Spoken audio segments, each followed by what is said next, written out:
राम राम भाई सारा ने।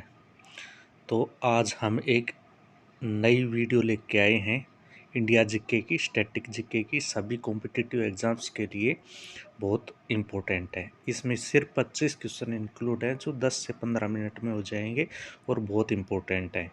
ये सभी कॉम्पिटिटिव एग्जाम्स के लिए ज़्यादा इम्पोर्टेंट है, जैसे दिल्ली पुलिस हो गई, रेलवे, एनटीपीसी हो गई, ग्रुप डी हो गई। तो देख लेना, 10 मिनट कोई ज़्यादा है नहीं, टाइम ज़्यादा वेस्ट हो नहीं रहा, तो देख लेना इन क्वेश्चन को। चलिए करते हैं क्वेश्चन। सबसे पहले क्वेश्चन है, सेन वंश का संस्थापक कौन था? तो इसका राइट आंसर क्या होगा भाई? देखो, इसमें सामंत सेन, लक्ष्मण सेन, हर्षवर्धन या जयपाल। तो इसका राइट आंसर हो जाएगा सामंत सेन। ऑप्शन ए इसका राइट आंसर हो जाएगा। चलिए देखते हैं अगला क्वेश्चन। अगले क्वेश्चन में कहता है कि अकबर का जन्म कब और कहाँ हुआ था? तो इसके ऑप्शंस दे रखे हैं।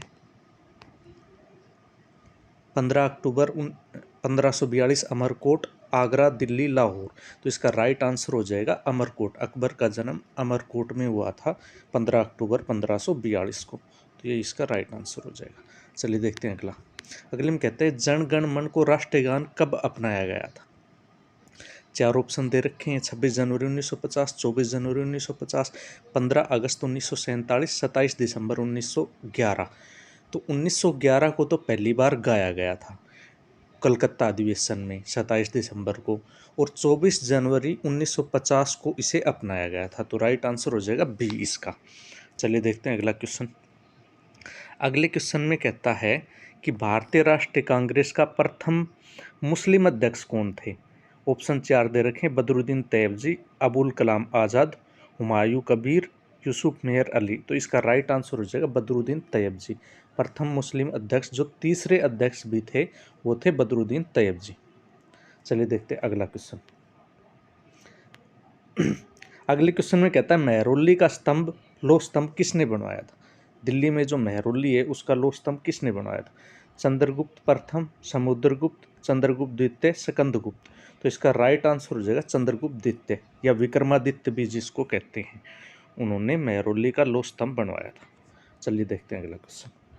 अगले क्वेश्चन में कहता है भाई, संविधान के भाग 9 में किसका उल्लेख है? नगर पालिकाओं का, पंचायतों का, मूल अधिकारों का, और राज्य के नीति निर्देशक तत्वों का। तो इसका राइट आंसर हो जाएगा पंचायतों का।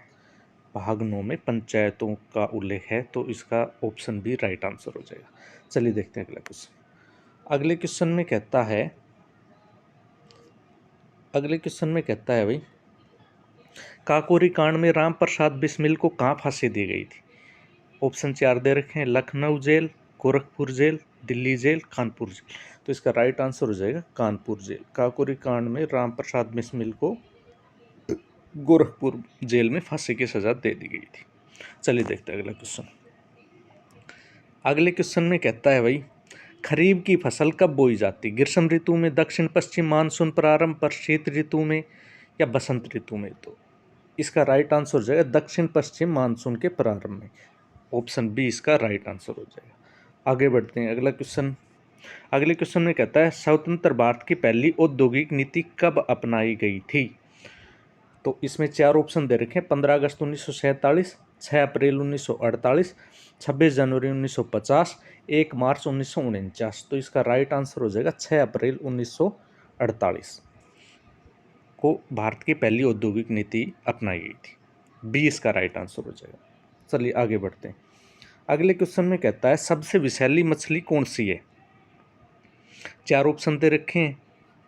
सबसे विषैली मछली कौन सी है? चार ऑप्शन दे रखे हैं भाई इसके।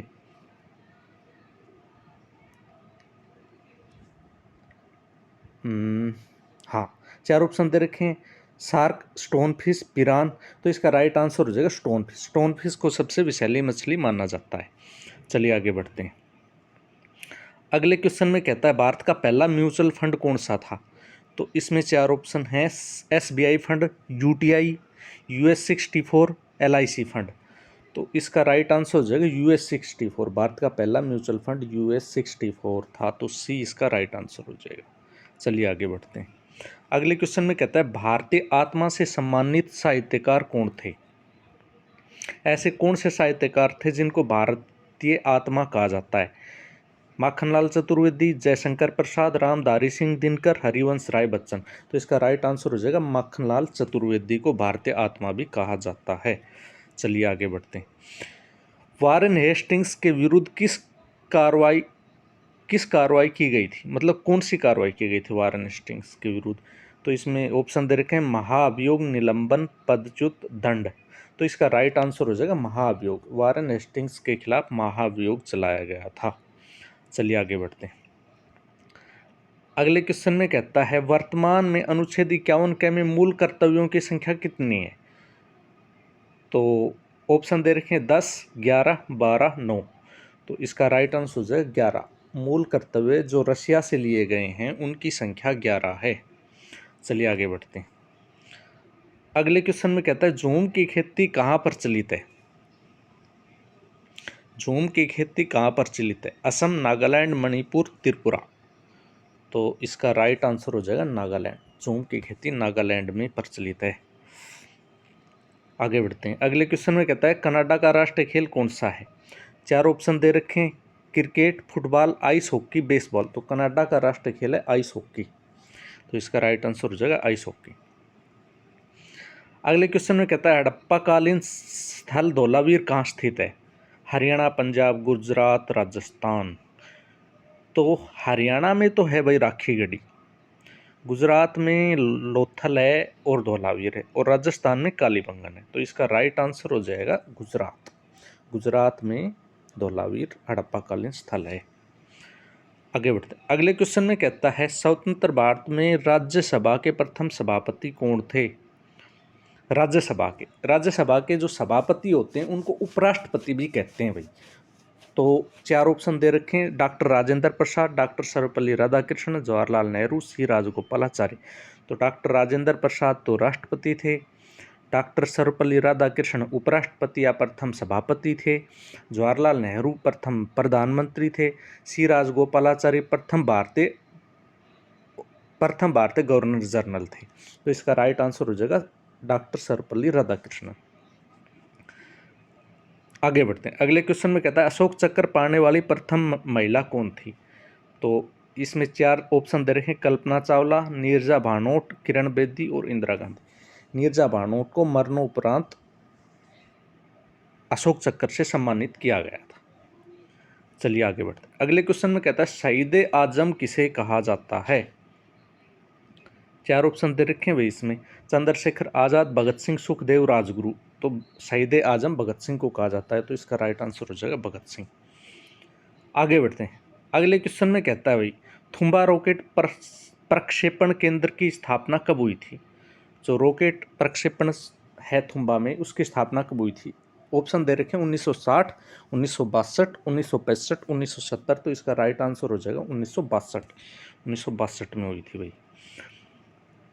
अगले क्वेश्चन में कहता है लक्षद्वीप का सबसे बड़ा द्वीप कौन सा है? 4 ऑप्शन दे रहे हैं, कवरती, आंड्रोट, मिनिकॉय, अमिनी। तो इसका राइट आंसर हो जाएगा आंड्रोट। लक्षद्वीप का सबसे बड़ा द्वीप है आंड्रोट। तो इसका राइट आंसर हो जाएगा आंड्रोट। चलो आगे बढ़ते हैं। अगले क्वेश्चन में कहता है भारतीय संविधान में आपात प्रबंधन का प्रावधान किस देश से लिया गया? आपात प्रबंधन मतलब जो इमरजेंसी लागू होती है वो किस देश के संविधान से ली गई? 4 ऑप्शन दे रखे हैं, अमेरिका, जर्मनी, ब्रिटेन, फ्रांस। तो आपात प्रबंधन जर्मनी के संविधान से भारतीय संविधान में अपनाई गई है। तो इसका राइट आंसर हो जाएगा जर्मनी। आगे बढ़ते हैं। अगले क्वेश्चन में कहता है सिक्किम को पूर्ण राज्य का दर्जा किस संशोधन के द्वारा मिला था? 35वां संशोधन, 36वां संशोधन, 37वां संशोधन, 38वां संशोधन। तो इसका राइट आंसर हो जाएगा 36वां संशोधन। सिक्किम 36वें संशोधन से पूर्ण राज्य बना था। आगे बढ़ते हैं भाई, लास्ट क्वेश्चन आज का। इस क्वेश्चन में कहता है भारतीय राष्ट्रीय कांग्रेस के प्रथम अध्यक्ष कौन थे? बदरुद्दीन तैयब जी, उमेश चंद्र बनर्जी, WC बनर्जी और दादा भाई नौरोजी। तो इसमें बात वही हो गई कि 2 ऑप्शन सेम हो गए, WC बनर्जी कह लो या व्योमेश चंद्र बनर्जी कह लो, बात तो एक ही है। तो इसका राइट आंसर हम लगा देंगे C, WC बनर्जी। तो ये थे 25 क्वेश्चन जो काफ़ी इंपॉर्टेंट है एग्जाम्स के लिए भाई। तो इनको देख लेना, एक बार याद कर लेना। धन्यवाद।